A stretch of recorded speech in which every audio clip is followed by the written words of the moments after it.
Ako, teka lang. Ano kayang effect nito? Sa'yo, anong proseso mo? Bago ka mag-post, pag naisip mo, papost mo ba agad? Papost ko agad. Magre-research ka muna. Hindi na. Reactive ka. Kung ano talaga tingin mo. Kasi pag nagkamali ka ngayon, pwede mo nang baguhin eh.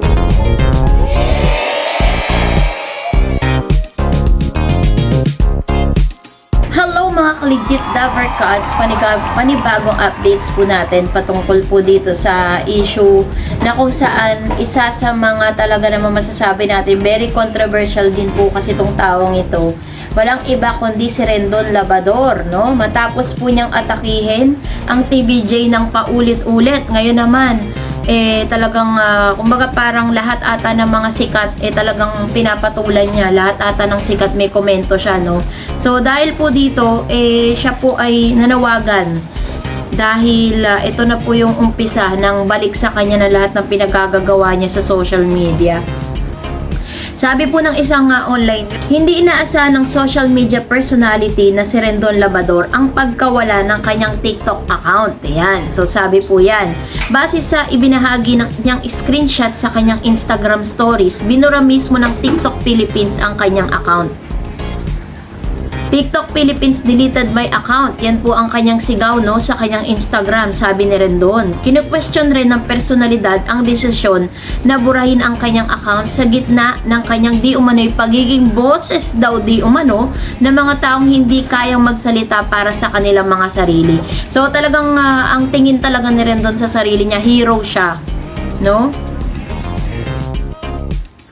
Sabi po ni Rendon, kung kailan daw binoboses ang mga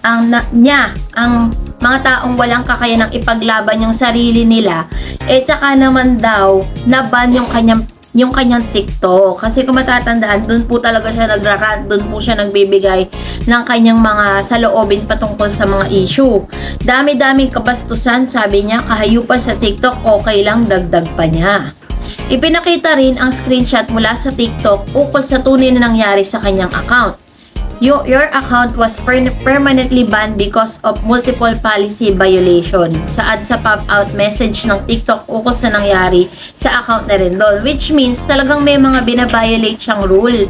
Kaya po talagang tinanggal po ng TikTok yung kanya pong TikTok account. Hindi po yun, wala pong kinalaman doon yung mga kinakalaban niya. Kasi yung iniisip niya na porket po nagsasalita siya, porket nagbibigay siya ng opinion patungkol dun sa mga issue na napapanahon at nakikisawsaw siya at nagbibigay siya ng mga opinion sa mga sikat na tao, kala niya yun ang dahilan kaya siya nawala ng TikTok. Bulatin mo yung mga walang bilib sa'yo, sabi niya, ikaw naman ang mawala, charing, sabi ng ilan sa mga netizen. Yun po yung ilan sa mga parang ito yung mga comment po ng mga netizen matapos niya pong ibunyag sa kanyang social media sa Facebook na nawala nga daw di umano yung kanya pong TikTok account. So, sabi dyan, marami ang netizen na tila nagbunyi sa pagkawala ng TikTok account na Rendon. Buti nga, sabi, sana next Facebook at Instagram naman, sabi ng isang netizen. Comment pa ng isa, baka sa susunod ikaw na mawala Rendon kapag hindi ka nagtino, sabi nila, no? Medyo marami talagang galit dito kay Rendon At talagang masasabi mo talaga na hindi sila natutuwa sa mga sinasabi ni Rendon dito po sa nasabing kanyang mga social media, kasi parang ginagamit niya kasi yung kanyang social media account na akala niya tama yung sinasabi niya, akala niya okay yung sinasabi niya. Tapos sa isang pang niyang interview, sabi po doon ni Gretchen Ho nung tinanong po siya, ito panoorin natin, ayan. Sabi po niya doon, ikaw ba Rendon, bago ka mag-post ay nag-iisip ka muna or nagre-research ka muna bago mo i-post? Ang sabi po ni Rendon, hindi daw. Basta kung ano daw yung nakita niyang mali, ipopost niya at magsasalita at magpo-post siya. So, mukhang pati ang Facebook account ng social media personality na si Rendon Labrador ay nanganganib na ring mabura. Matatandaan kamakailan lang inanunsyo niya ang pagka-permanently ban niya sa social media platform na TikTok. Sabi niya, yun nga yung sabi niya, kung kailan daw binaboses niya, feeling niya talagang spokesperson po siya ng maraming mga Pinoy, ano. Ang feeling niya sa sarili niya, siya po ay bayani. Kasunod nito ay pagbabahagi niya na at-trace ang kanyang Facebook account at isa sa kanyang mga Instagram stories. So nag-ano po siya, nag-story siya sa kanyang Instagram na pati po yung Facebook account niya ay nanganganib na rin. Alam niyo po kasi pag po meron kasing massive report patungkol dun sa mga social media po ninyo, ganyan po talaga yung mangyayari. Ang mangyayari po niyan, kapag po marami nagre-report sa Facebook or any social media account, ano po yan, tatanggalin po yan ng Google. Kasi po ang Google po ang may-ari ng Facebook at ng YouTube. Maging ng Instagram, pwede po ring tanggalin yan. Kasi isa lang po talaga ang nagmamay-ari ng lahat ng yan. Sabi po dyan, your page. So, kalakip nga ng post niya is nakalagay doon that your page is restricted because it didn't follow community standard. So, nanganganib po talaga, no? Ang kailangan niya lang dito is mag-appeal siya. Kasi kapag di siya nag-appeal, maaari pong i-ban siya sa Facebook. At tatanggalin po ng Facebook yung kanyang account, no? Permanently. So, if you think we got it wrong, you can disagree with our decision. And in some cases, get the restriction removed ayon pa sa screenshot. So, yun yung mga pinakita niya.